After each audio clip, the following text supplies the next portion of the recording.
৭১ সালের পর বাংলাদেশ নিয়ে সবচেয়ে বড় চ্যালেঞ্জের মুখে ভারত।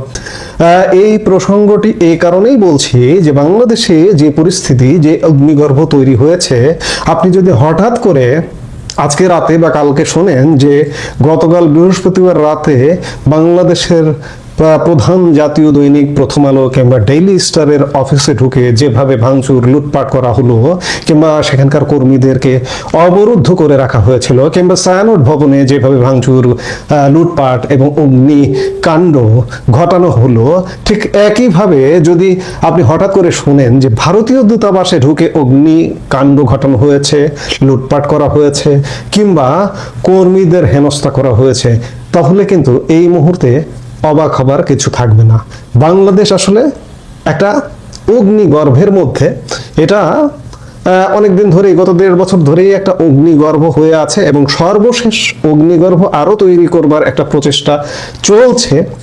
বিশেষ করে আপনারা জানেন যে জাতীয় সংসদ নির্বাচন, ত্রয়োদশ জাতীয় সংসদ নির্বাচনের একটা সময় ঘোষণা করা হয়েছে যে এই সময়সীমার মধ্যে ইলেকশনটা হবে। এই সময়সীমা ঘোষণার ঠিক পরের দিন ১১ ডিসেম্বর তফসিল ঘোষিত হলো। ১২ তারিখে বাংলাদেশে একটি অনাকাঙ্ক্ষিত ঘটনা ঘটলো। একজন রাজনৈতিক নেতা, ইনকিলাব মঞ্চের আহ্বায়ক ওসমান হাদি, যিনি ঢাকা ৮ আসনের স্বতন্ত্র প্রার্থী হিসেবে নির্বাচনী ক্যাম্পেইনও চালাচ্ছিলেন, তাকে নির্বাচনের তফসিল ঘোষণা ঠিক পরের দিন গুলি করে হত্যা করা হলো গত ১২ ডিসেম্বর। গতকাল ১৮ ডিসেম্বর রাতে তাকে বিদেশে সিঙ্গাপুরে মৃত ঘোষণা করা হয়েছে। এই জন্য মনে হয় যে একটা সাজানো গোছানো উপলক্ষ তৈরি করার ছিল, এবং উপলক্ষটা তৈরি হয়েছে। এবং উপলক্ষ তৈরি হবার পরে গতকালকে রাত থেকে আপনারা বাংলাদেশ ব্যাপী রাজধানী ঢাকা সহ সারা বাংলাদেশে তাণ্ডব দেখলেন, এবং সামনের দিনগুলোতে আরো তাণ্ডব হতে পারে। বাংলাদেশে গত ১.৫ বছরে আসলে এই পরিস্থিতিটা হবারই কথা। আপনারা জানেন যে গত বছর পরিবর্তিত পরিস্থিতিতে বাংলাদেশে যত জঙ্গি অপরাধী জেলের তালা খুলে বের করে দেওয়া হয়েছে, যার কারণে গত ১.৫ বছর যাবত তাণ্ডব চলছে। এখন তাণ্ডবটা ভিন্ন রকম, এবং এই ভিন্ন রকম তাণ্ডবটা সম্পর্কে নয়াদিল্লি আগেই ওয়াকিবহাল। গতকাল যেমন বৃহস্পতিবার বিকেলে ভারতের পররাষ্ট্র মন্ত্রণালয় সংক্রান্ত সংসদীয় স্থায়ী কমিটি, যে কমিটির চেয়ারপারসন এবং ভারতীয় জাতীয় কংগ্রেস সাংসদ শশী থারুরের সেই সংসদীয় কমিটি একটা রিপোর্টে জানিয়েছিল স্পষ্ট করে যে ১৯৭১ সালের পর বাংলাদেশ নিয়ে সবচেয়ে বড় চ্যালেঞ্জের মুখে পড়েছে ভারত। সতর্কভাবে বিষয়টি সামলাতে না পারলে ভারতের সমস্যা অনেকটা বাড়বে। সংসদীয় কমিটির রিপোর্টে স্পষ্ট ইঙ্গিত দেওয়া হয়েছিল যে বাংলাদেশ যে এভাবে জ্বলে উঠতে পারে সেটা ভারত আজ করতে পেরেছে। গতকাল ওসমান হাদির মৃত্যু ঘোষণার কয়েক ঘন্টা আগেই সে কথা জানিয়েছিল ভারতের পররাষ্ট্র মন্ত্রণালয় সংক্রান্ত সংসদীয় স্থায়ী কমিটির রিপোর্ট। পরিবর্তিত বাংলাদেশের প্রতি সরকারের কেমন কূটনৈতিক কৌশল নেওয়া উচিত সেই নিয়ে একগুচ্ছ সুপারিশ করেছে শশী থারুরের নেতৃত্বাধীন সংসদীয় কমিটি। রিপোর্টে বলা হয়েছে ১৯৭১ সালে মানবিকতার বিষয় ছিল, নতুন এক রাষ্ট্র গঠিত হয়েছিল, কিন্তু বর্তমানে সমস্যা অনেক গভীরে। রাজনৈতিকভাবে পুরো বদলে গিয়েছে বাংলাদেশ। কূটনৈতিক দিক থেকেও চীন এবং পাকিস্তানের প্রভাব বাড়ছে বাংলাদেশে, অর্থাৎ ভারত বিরোধিতার পথে এগোচ্ছে ঢাকা। এই সময়টা ভারতের কাছে অত্যন্ত গুরুত্বপূর্ণ।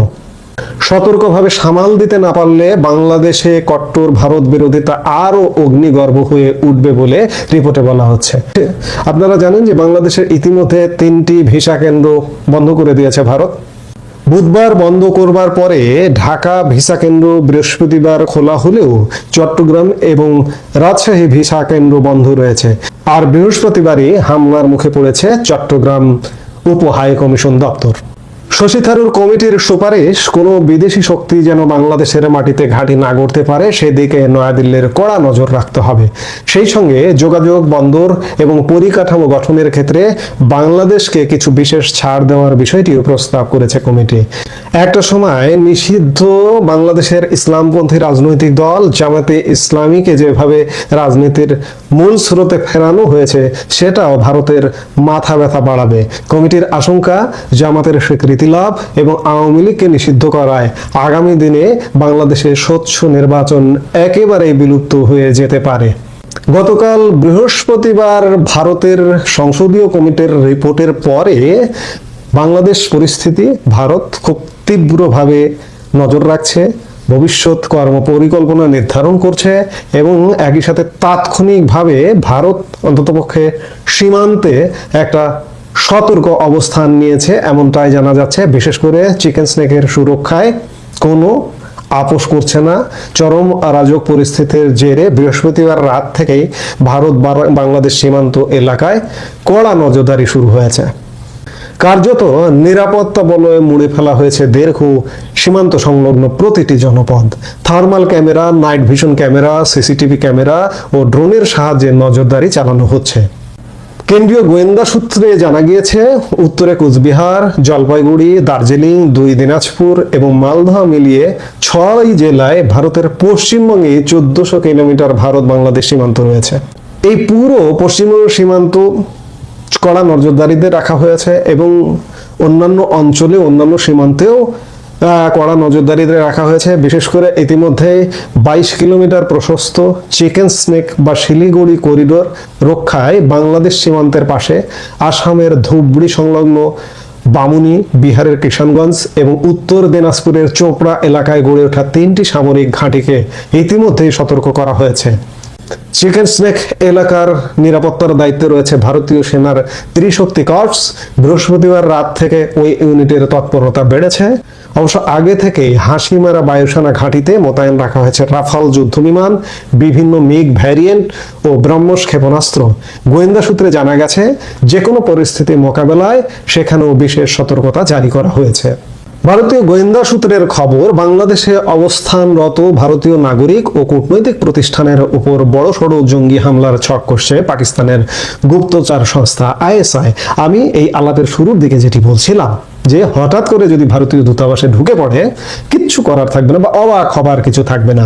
সূত্র অনুযায়ী এই বছরের শেষ হবার আগেই নাকি বাংলাদেশের হাই কমিশনের দপ্তর, ভিসা দপ্তরে আত্মঘাতী হামলা ছক আইএসআই এর। এই ষড়যন্ত্রে সক্রিয়ভাবে একাধিক ইসলামপন্থী সংগঠন জড়িত বলেও গোয়েন্দা রিপোর্টে বলা হয়েছে।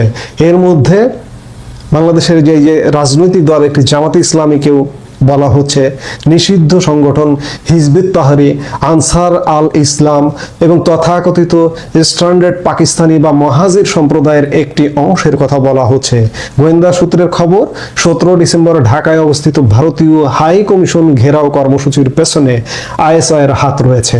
পরিকল্পনা ছিল কমিশন চত্বরে অগ্নিসংযোগ, ভাঙচুর এবং ভারতীয় কূটনীতিকদের শারীরিকভাবে আক্রমণ করা। যদিও নিরাপত্তা ব্যবস্থার কারণে বড়সড় বিপর্যয় এড়ানো সম্ভব হয়েছে, তবে সামনে যে ঘটবে বা ঘটবে না এটা উড়িয়ে দেওয়া যায় না। কেন্দ্রীয় গোয়েন্দারা জেনেছে, বাংলাদেশে ভারত বিরোধী কার্যক্রমের মূলেই রয়েছে আইএসআই এর ছক। সম্প্রতি মুহাজির রেজিমেন্ট নামে একটি নতুন জঙ্গি ইউনিট গঠনেরও তথ্য মিলেছে, যেখানে বাংলাদেশে থাকা পাকিস্তানি যুবকদের নিয়োগ করা হয়েছে। এই ইউনিটকে আত্মঘাতী হামলার প্রশিক্ষণ দেওয়া হয়েছে বলে প্রাথমিক খবর পেয়েছে গোয়েন্দারা। যাই হোক, সবকিছু মিলে বাংলাদেশ একটা অগ্নিগর্ভ উত্তপ্ত অবস্থা, নির্বাচন হবে না এমনটাই বোঝা যাচ্ছে এবং ভারত বিরোধিতা এক প্রকার চরমে। আমরা কঠিন এক পরিস্থিতির মুখোমুখি। তবে এই যে অন্ধকার, এত পরিস্থিতি খারাপ, তারপরেও আমি আপনাদের আশার কথা শোনাতে চাই যে যত অন্ধকার হচ্ছে না ঠিক ততই আলো কাছে আসছে, যত বাড়াবাড়ি হচ্ছে ঠিক ততই এই বাড়াবাড়িটা দমন হবে। বাড়াবাড়িরও একটা শেষ আছে, আমরা সেই শেষটা দেখবার অপেক্ষায় আছি। গত 1.5 বছর ধরে নানাভাবে অপেক্ষা করছি। এই বুঝি আলোর ঝলকানি আসছে, এই বুঝি আলো দূরে সরে যাচ্ছে, নানা রকম ঘটনা ঘটছে পর্দার আড়ালে নেপথ্যে। আমরা নিশ্চয়ই আলোর পথে হাঁটবো। কোনো অনিষ্ট শক্তি হয়তো আমাদেরকে সাময়িক গর্তে ফেলে দিয়েছে, সাময়িক গর্তে ফেলে দেবে, কিন্তু ইন দ্য লং রান আমরা আলোর পথে আসবই। আপনারা হয়তো সারা বাংলাদেশের মানুষ, টেকনাফ থেকে তেঁতুলিয়ার মানুষ চিন্তিত। প্রত্যেকটি মানুষ, একটা সাধারণ শ্রমজীবী মানুষের জীবনেরও নিরাপত্তা নেই।